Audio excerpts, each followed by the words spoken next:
નમસ્કાર વિદ્યાર્થી મિત્રો, આગળ આપણે ધોરણ 9 ચેપ્ટર નંબર 7 પ્રમેય 7.2 દેખીશું. પ્રમેય 7.2 નું વિધાન શું છે કે સમદ્વિબાજુ ત્રિકોણની બે સમાન બાજુઓની સામેના ખૂણા સમાન હોય તો સમદ્વિબાજુ ત્રિકોણ એટલે કે જે ત્રિકોણની બે બાજુઓ કેવી હોય, સરખી હોય, અને આ બે બાજુઓની સામેના ખૂણાઓ એટલે આ જે બાજુ છે એનો સામેનો ખૂણો આ થયો અને આ બાજુનો સામેનો ખૂણો કયો થયો, આ તરફનો. મતલબ એસી બાજુની સામેનો ખૂણો બી ખૂણો અને એબી બાજુની સામેનો ખૂણો કયો થયો, સી ખૂણો. તો જો આ બે બાજુઓ સરખી હોય તો એના બંને ખૂણા પણ કેવા થવા જોઈએ, સરખા થાય. તો અહીં આપણે પ્રમેયમાં જોઈશું. સૌથી પહેલાં તો વિધાન છે, ત્યાર પછી આપણે લખશું પક્ષ. પક્ષમાં સૌથી પહેલાં તો શું આવશે કે ત્રિકોણ એબીસીમાં, બરોબર, સમદ્વિ બાજુ ત્રિકોણ છે એટલે એની બંને બાજુઓ કેવી થશે, સરખી થશે. એટલે આપણને પક્ષમાં શું આપ્યું છે કે એબી બરાબર એસી. ત્યાર પછી આવશે સાધ્ય, જે આપણે સાબિત કરવાનું છે તે. તો સાબિત શું કરવાનું છે કે ખૂણો બી બરાબર ખૂણો સી, કે જે આ ત્રિકોણ આપેલો છે એની આ સમાન બાજુઓના સામેના ખૂણાઓ કેવા છે, ખૂણો બી અને સી સરખા છે, તે સાબિત કરવાના છે. ત્યાર પછી આવશે પ્રમેયની આકૃતિ અને પછી આવશે સાબિતી. આકૃતિ આપણે પાસે દોરેલી છે. તો સાબિતીમાં લખીએ તો સૌપ્રથમ આપણે ત્રિકોણ એબીસી જે રચ્યો છે અહીંયા, બરોબર, એમાં જે સાબિત કરવા માટે આપણે પહેલાં તો શું કરશું કે બે ત્રિકોણની રચના કરશું. અને ત્રિકોણ બનાવવા માટે આપણે શું કરીએ છીએ કે ખૂણો એ જે છે એનો દ્વિભાજક બનાવીએ છીએ, બરોબર. દ્વિભાજક બનશે એટલે શું થશે કે આ જે ખૂણો અને આ ખૂણો, બે ખૂણાનો શું થશે, બે ભાગ કરશે. એટલે મતલબ ખૂણા એના બે સરખા ભાગ કરે છે. અને જેનાથી આપણે દ્વિભાજક રચીએ છીએ એ બીસી જે રેખા છે એને કયા બિંદુમાં છેદે છે, ડી બિંદુમાં છેદે છે. તો આપણે અહીંયા સૌપ્રથમ લખીએ ત્રિકોણ એબીસીમાં ખૂણા એનો દ્વિભાજક દોરો. આપણે દોરીએ છીએ, બરોબર, જે બીસીને ડીમાં છેદે છે, બરોબર.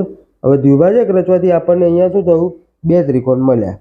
પહેલો કયો ત્રિકોણ મળ્યો, ત્રિકોણ બી એ ડી, અને બીજો ત્રિકોણ કયો મળ્યો, એ સી ડી. સોરી, પહેલો ત્રિકોણ છે એ બી ડી અને બીજો ત્રિકોણ મળ્યો છે એ સી ડી. તો આ બે ત્રિકોણ મળ્યા.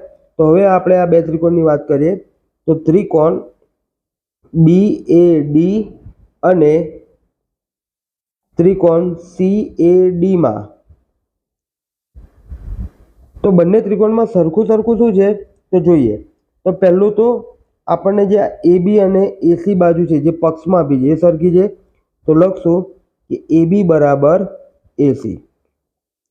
ત્યાર પછી બીજું શું સરખું છે તો આપણે ખૂણા એનો દ્વિભાજક બનાવ્યો એટલે આ બે ખૂણા કેવા થયા, સરખા ભાગ પડ્યા. તો લખીએ ખૂણાના નામ. ખૂણો બી એ ડી બરાબર ખૂણો સી એ ડી. કૌંસમાં લખશું રચના મુજબ અથવા તો ખૂણા એનો દ્વિભાજક, બેમાંથી જે લખવું હોય વિદ્યાર્થી મિત્રો એ લખી શકાય. ત્યાર પછી ત્રીજી વસ્તુ શું છે સરખી, તો દેખો આ બંને ત્રિકોણમાં એક બાજુ સરખી છે. કઈ છે, સામાન્ય બાજુ. જે એડી બાજુ છે એ આ ત્રિકોણ માટે પણ છે અને આ ત્રિકોણ માટે પણ છે. એટલે આપણે અહીંયા લખી શકીએ કે એડી બરાબર એ ડી, અને કૌંસમાં લખો તો લખાય સામાન્ય બાજુ. ઓકે. તો હવે અહીંયા દેખો વિદ્યાર્થી મિત્રો, અહીંયા શું થયું, પહેલું તો આ શું હતું, બાજુ છે, ત્યાર પછી ખૂણો આવ્યો અને ફરીથી બાજુ આવી. તો આપણે અહીંયા લખી શકીએ માટે બાખુબા પૂર્વધારણા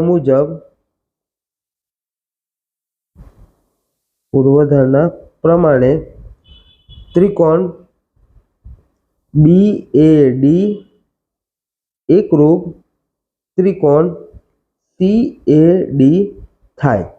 ઓકે, ચલો ત્યાર પછી હવે આ બંને ત્રિકોણ તો એકરૂપ થઈ ગયા, બરોબર. તો હવે વિદ્યાર્થી આપણે સાબિત શું કરવાનું હતું કે ખૂણો B બરાબર ખૂણો C. તો અહીંયા આપણે ડાયરેક્ટ લખી શકીએ કે માટે હવે અહીંયા ખૂણા B નું નામ શું છે? તો ખૂણો ABD અને ખૂણો C કોણ છે? ACD. તો આપણે અહીંયા લખીએ માટે ખૂણો ABD બરાબર ખૂણો ACD. કૌંસમાં CPCT મુજબ લખવું હોય તો લખી શકાય. હવે અહીંયા દેખો વિદ્યાર્થીઓ, હું અહીંયા ખૂણો ABD લખું અથવા ખૂણો ABC લખું, નામ તો બંને એક જ થશે. કારણ શું છે કે BC D બિંદુને લંબાવતા આગળ શું મળે છે? C મળે છે, કારણ કે BD રેખા પર જ C બિંદુ આવેલું છે. માટે અહીંયા આપણે ખૂણાનું નામ લખીશું ખૂણો ABC બરાબર, તેવી જ રીતે અહીંયા ABD લખું અથવા અહીંયા હું ACD લખું અથવા ACB લખું તો બી ખૂણો તો કયો થશે? C ની જ વાત થશે. માટે અહીંયા લખશું ખૂણો ACB, એટલે કે ખૂણો B બરાબર ખૂણો C થાય. આપણે જે સાબિત કરવાનું હતું એ અહીંયા થઈ ગયું છે. આભાર વિદ્યાર્થી મિત્રો.